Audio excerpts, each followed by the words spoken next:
Well, good Hello. morning. Good Hello. morning. Well, or Hey, good everyone. afternoon or evening. That's right. Hey, well, welcome to our monthly questions and answers with Dr. Cook. Dr. Cook, you ready for some great questions today? I'm really in the mood today, Cami, All so right, we have some great ones. All good. right, let me share my screen. We have a presentation. Okay, can you see that? Okay. Yes, that is. All right, let's start with the first one. All right. I felt unusual after my first InfoBoost session. Is that a normal response? I would say probably not because most people aren't that sensitive. But if you experience that, I would say you're probably very sensitive to energy changes, and it's not abnormal. I mean, it's not unusual. It's nothing to be concerned about.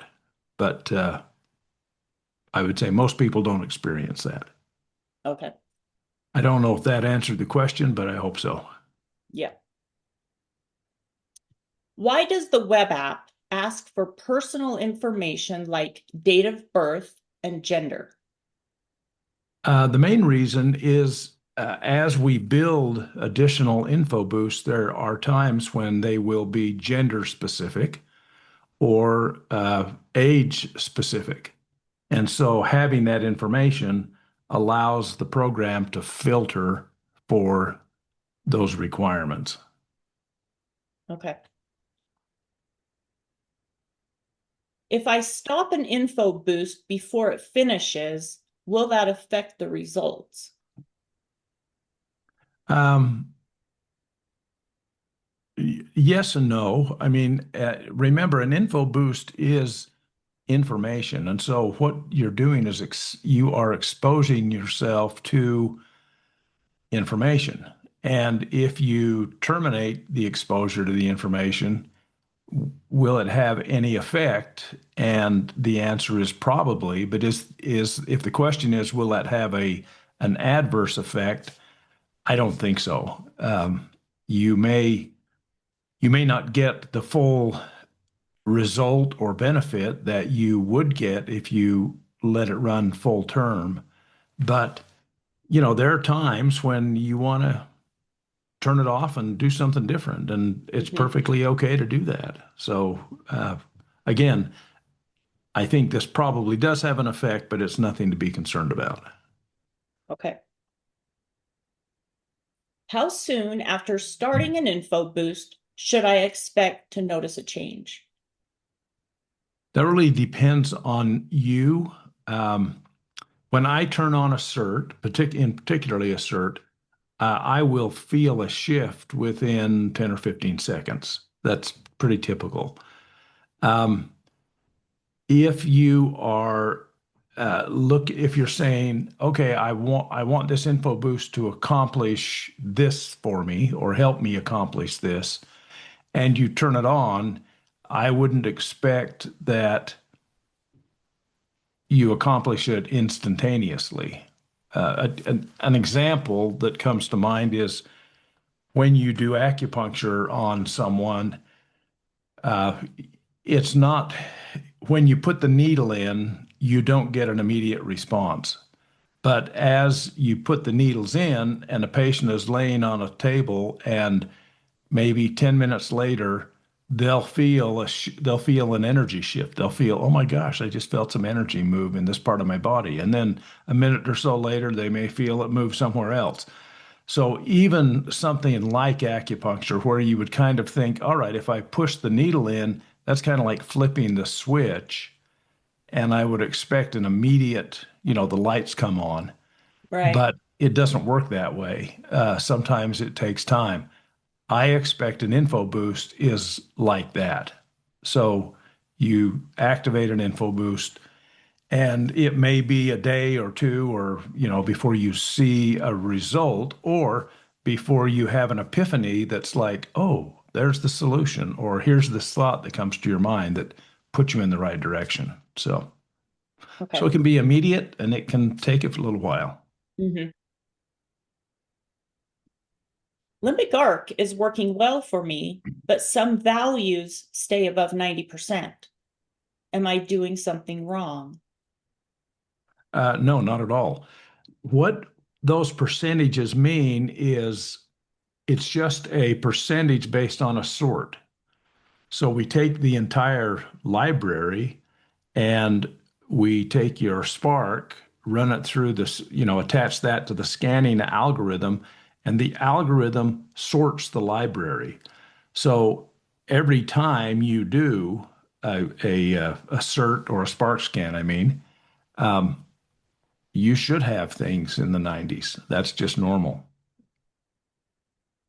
And it's not like with Limbic Arc, you're not on a journey to achieve a static state.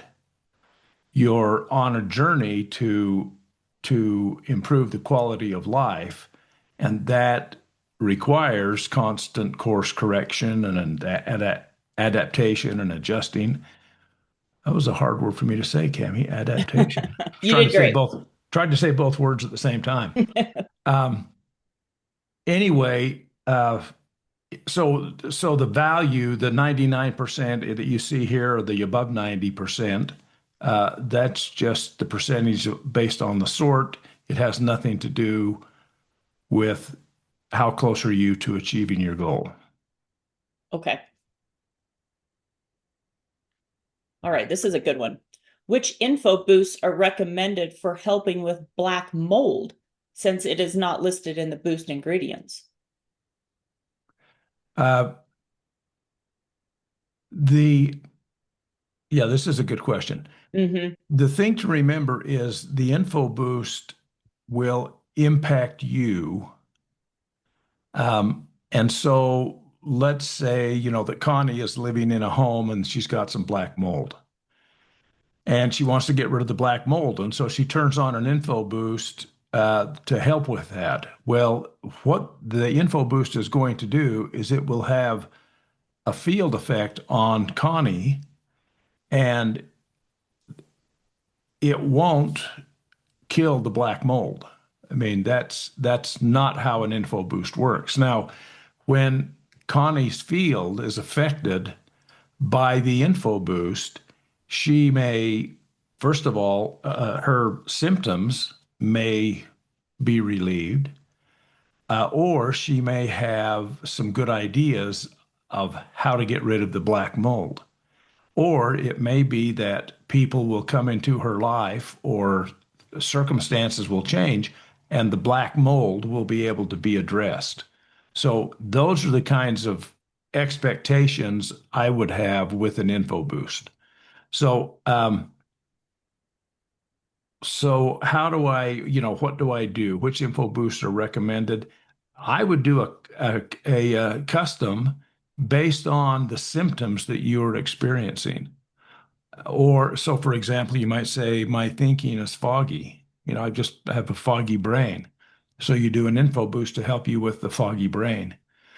Or you say, I have a black mold problem and I need to deal with it. I need to, get rid of the black mold. So I'd like an info boost to help me do that. So that would be another approach. And then that would be done with the expectation that help would arrive or ideas would occur and you would be able to then get rid of the black mold. Okay, great response. Should I speak about my current issue or my desired outcome when recording my SparkScan voice entry? Either one. Voice is topic specific. And so if um, let's say that I'm shy and I want to not be shy, I could create a Spark and say, I'm really shy, I'm uncomfortable in social situations, and I want that to change. Okay, so that's one way to talk about it. Or I could say, I want to be confident and outgoing and not bashful anymore. So that's talking about it in the other direction.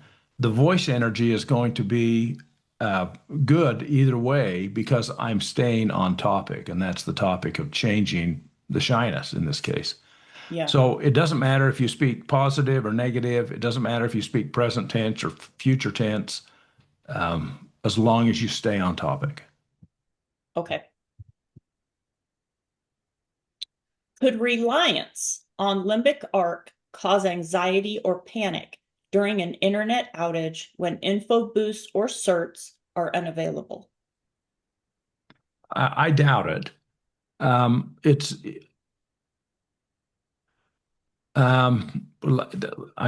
only pondering here, pausing for a minute, Cami, because I want to answer this question a couple of ways. The first of all, Okay. the reliance on Limbic Arc.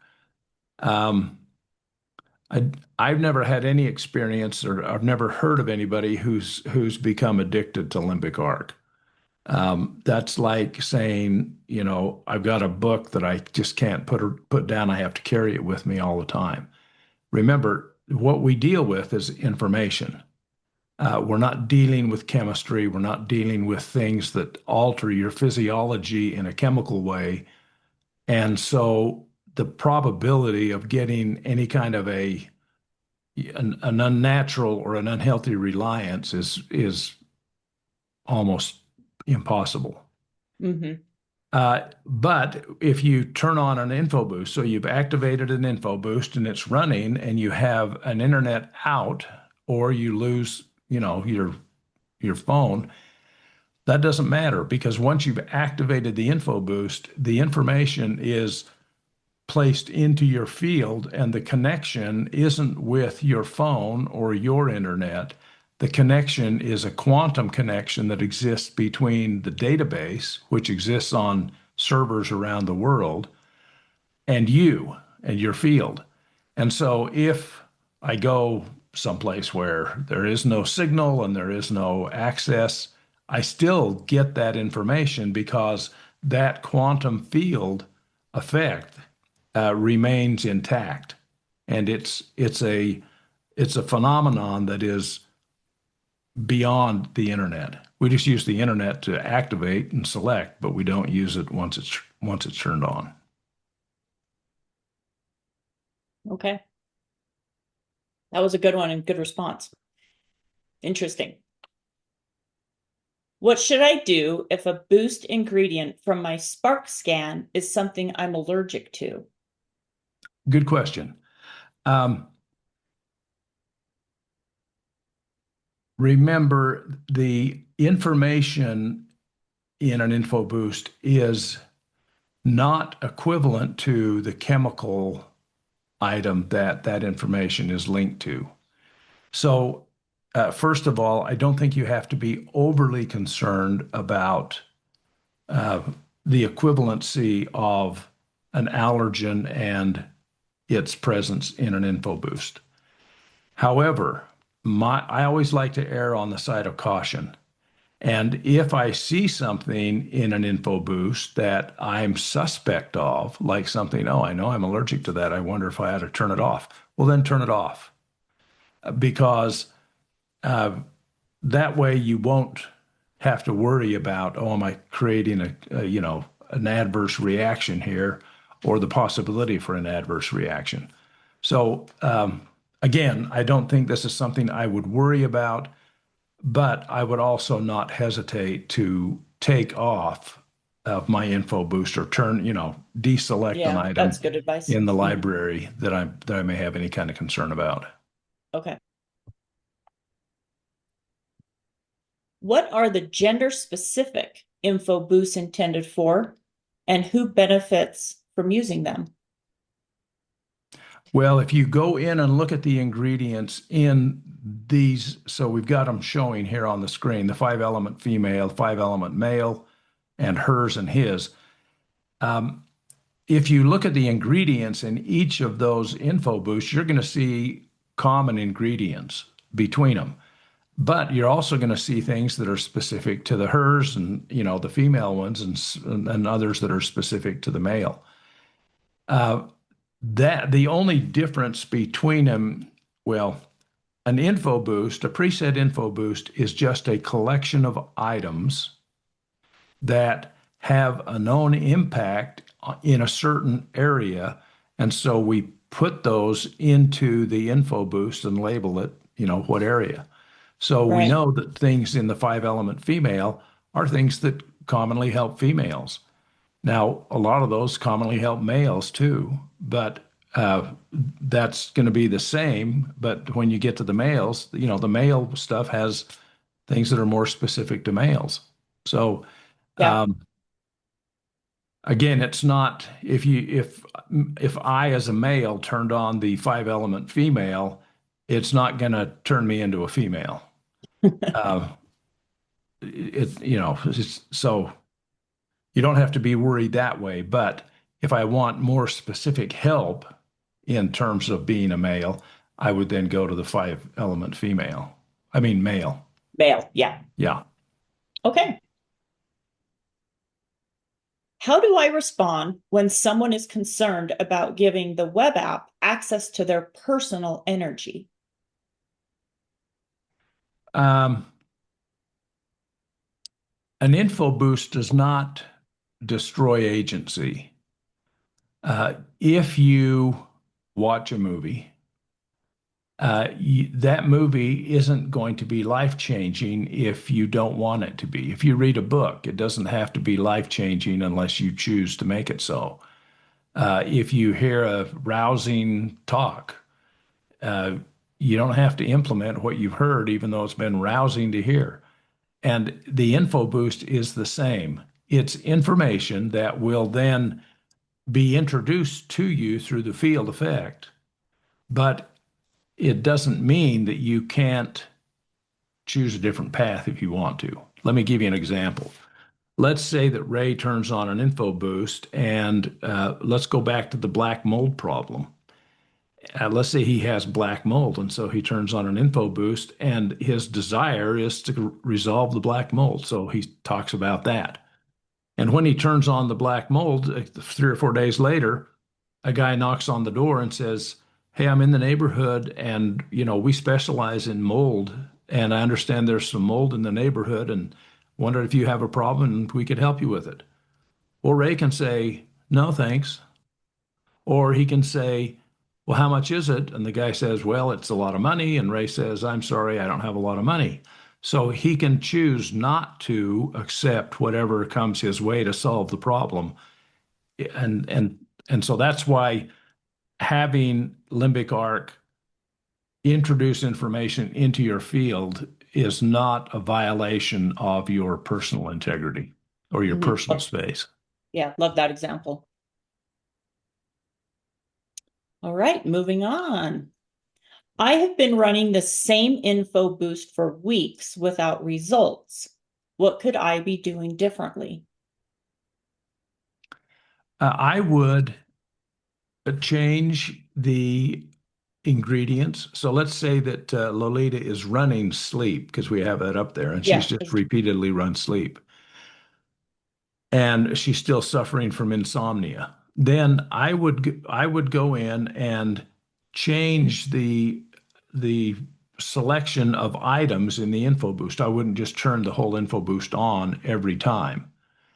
That's one thing I would do. Another thing I would do is I would do a spark scan. Then I would take the items in the sleep info boost that I want to include. Then I would go to the homeopathic potencies and I would select the top three potencies that show up. So they would be the ones with the highest percentage. Hmm. And that'll change the effect of the ingredients that are included in your info boost. So those are two things I would do. Okay.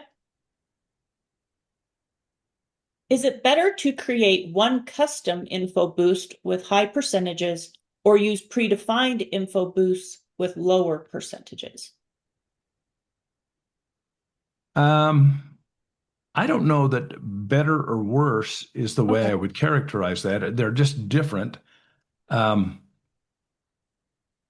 if you create a custom info boost, the idea is you're creating something with a specific intent. In which case I would take the high ingredients. But if you just want to try a preset info boost and you want to use more, then, select items that are further down the percentage list. Um, but I don't know if it's better or, I'd try it either way. I know that I tend to not put a lot of ingredients in my info boosts. When I say not a lot, maybe 5 to 20, that's kind of my range. And but some people like to put a lot in, and they actually do better with a lot. And so if that's what Interesting. works for them, Mhm. that's the right way for them to do it. And what works for me is something different, so that's the right way for me to do it. Yeah. I noticed the same boost ingredients appearing across several different info boosts. Is that expected? Yes, that is expected. We have a finite library and items that. So let's take ashwagandha. That's one of the items in our library. Well, Okay. ashwagandha happens to be it's called an adaptogen.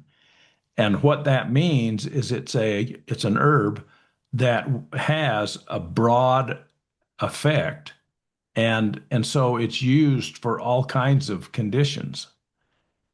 That ashwagandha, then I would expect to appear in more than one info boost because it can affect sleep and it can affect female hormones and male hormones. It can affect your response to stress. So again, it's an adaptogen, so it has a broad effect. Mhm. So the answer is yes, you will see common ingredients in different info boosts. Okay. Can I request that new info boosts can be added to the info boost library? Yeah, new boost New ingredients. boost ingredients. The answer is yes, and there's where you send those uh, suggestions